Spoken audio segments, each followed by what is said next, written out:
దేవునికి స్తోత్రములు. దేవుని బిడ్డలారా, అందరూ క్షేమంగా ఉన్నారండి. మన రక్షకుడైన క్రీస్తు వారి యొక్క ఉన్నత నామములో అందరికీ క్షేమము శుభములు కలుగునుగాక.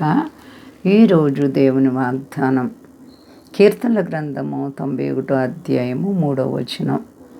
వేటగాని ఉరిలో నుండి ఆయన నిన్ను విడిపించును, నాశనకరమైన తెగులు రాకుండా నిన్ను రక్షించును. దేవునికి స్తోత్రం. హల్లెలూయా. ఎంత గొప్ప వాగ్దానమో చూడండి. వేటగాని ఉరి, వేటగాడైనటువంటి సాతాను నీ ఆత్మీయ జీవితాన్ని పాడు చేయడానికి, నిన్ను నరకానికి ఈడ్చుకుపోవడానికి ఈ లోకంలో కొన్ని ఎరలు చూపిస్తూ ఉంటాడు. పాపం చేయడానికి డబ్బు రూపంలో, లేకపోతే ఆయా విధాలుగా నీకు అది చేస్తాను ఇది చేస్తానని కొంతమందిలో సాతాను ప్రవేశించి నీ ఆత్మీయ జీవితాన్ని చెరపడానికి గాలమేస్తాడనమాట. సాతాను లోకంలోనికి ఈడ్చుకుపోవడానికి.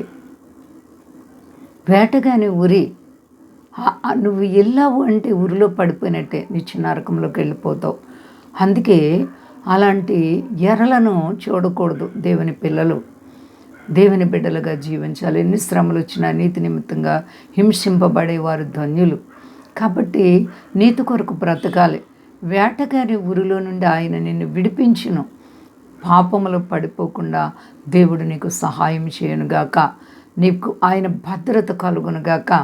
దేవుడు చాలా గొప్ప దేవుడు. నీకు ఎలాంటి పరిస్థితుల్లో నువ్వు ఉన్నా, కష్టాలు, బాధలు, వ్యాధులు, సమస్యలు, రుణాలు ఎన్ని ఉన్నా నీవు ఆత్మీయ జీవితంలో చేప ఎదురీత కొట్టినట్లుగా నీ జీవితాంతము కూడా నమ్మకత్వంతో కూడినటువంటి భయభక్తులుగా యథార్థమైన హృదయం కలిగి దేవునిలో నడుచుకోవాలి. ఇది దేవుడు నీ నుంచి కోరుకుంటున్నారు. అంతేకాకుండా ఆయన అంటారు, మరి నాశనకరమైన తెగులు రాకుండా ఆయన నిన్ను రక్షించును. నాశనకరమైనటువంటి తెగుళ్ళు కూడా కొన్నిసార్లు ఒక వ్యాధి వచ్చిందంటే ఆ మనిషిని పట్టుకుని వెళ్ళిపోతాయి. అంత భయంకరమైనటువంటి తెగుళ్ళు. అలాంటి తెగుళ్ళు రాకుండా ఆయన నిన్ను కాపాడునుగాక. ఆమేన్. మరి దేవుడు నాశనకరమైన తెగులు నీకు అంటకుండా, ఏయో చిన్న చిన్న బలహీనతలు రావచ్చు, కానీ దేవుడు విడిచిపెట్టరు. శ్రమ వెంబడి శ్రమ వచ్చినా కృప వెంబడి కృపనిచ్చే దేవుడు, అనుక్షణం నిన్ను రక్షించే దేవుడు. ప్రియ సహోదరి సహోదరా, నువ్వే కష్టంలో ఉన్నా సరే అధైర్యపడకు. కొన్నిసార్లు బలహీనత నిన్ను కృంగ చేస్తూ ఉంటుంది, శోధనలు నిన్ను కృంగ చేస్తూ ఉంటాయి, ఇబ్బందులు నిన్ను కృంగ చేస్తూ ఉంటాయి. ఎన్ని వచ్చినా సరే నీ వాటి వైపు చూడకూడదు, యేసయ్య వైపు చూడాలి. ఆయన అంటారు, నన్ను ప్రేమించే వారిని నేను ప్రేమిస్తున్నానని. దేవుని ప్రేమించు. వేటగాడైన సాతాన్ని నేమి చేయలేడు. యేసు నామములో నీ గొప్ప విజయం ఆనందము కలుగునుగాక.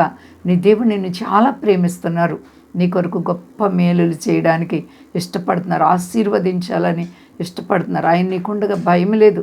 ప్రియ సహోదరి సహోదర, దేవతి దేవుని బిడ్డలుగా ఆత్మీయంగా నడుచుకొని రాకడలో ఎత్తబడాలి. అంతా క్షేమంగా ఉన్నారండి. ప్రార్థించుకుందాం. ప్రేమ నమ్మకమైన మా తండ్రి, నీ ప్రేమకు అంతం లేదు. ఎంత గొప్ప దేవుడు ప్రభువా.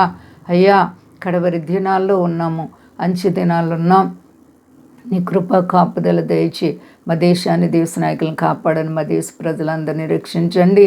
అయ్యా, గొప్ప దేవుడు తండ్రి. ముఖ్యంగా ఇదిగో మా తండ్రి ఆశ్చర్యకరుడా, నీ ప్రేమ ఎంతో మధురమైనది ప్రభువా. రోగులను స్వస్థపరచండి, అనారోగ్యాలుగా ఉన్న వారిని అందరిని ముట్టి బాగు చేయి. రుణాలు, సమస్యలు, ఆర్థిక పరిస్థితులను బిడ్డలకు విడుదల ఇవ్వండి.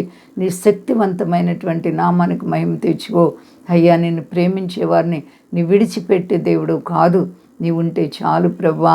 నీ కృప కాపుదల ప్రతి బిడ్డలకు దయచేసి సర్వప్రపంచాన్ని చల్లగా కాపాడి శాంతి భద్రతలు ఇవ్వండి.